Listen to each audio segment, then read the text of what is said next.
I'm Mary Stewart. I'm 29 years old. I live in Lexington, Kentucky. I was never a thin person, and I didn't actually know that I was overweight until friends of mine in elementary school told me that I was. I think that was probably in the first grade. That's when I first heard the term overweight, and yeah, I mean, just had friends that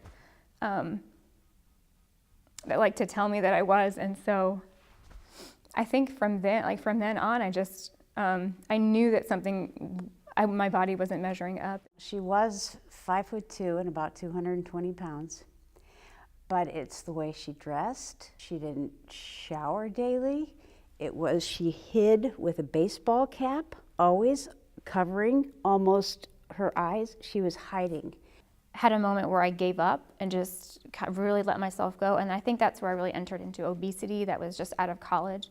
Then I don't know, 4 years ago, I just had that moment where life wasn't gonna it was gonna get worse, and I didn't know how it could possibly get any worse from where it was. And so I just knew I needed to make a change. It's really sad as a mom to hear her story, to hear how emotionally disconnected she was. Looking in the mirror, it all just came back to shame and disappointment, and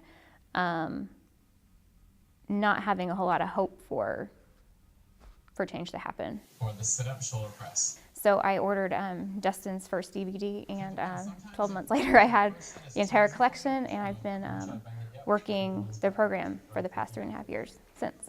I think you just can't underestimate the power of a choice and the power to decide something and do it. And so I just had a decisive moment where I just decided that I was going to do whatever it took to get myself healthy in every area, and starting with physical health. That's where it started. I just made a choice, and I stuck to it, and I committed to it. When I started seeing results happening, like when I started seeing change actually happening, the impossible became reality for me, and it became really possible. Of if I hit this goal, then I can hit the next goal, and if I hit that goal, I can hit the next goal. Just everything looks different. It's very freeing to look at the before and after. Just to see that I did it. I mean, like, that decision I made, 4 years ago, 3.5 years ago, I actually reached it.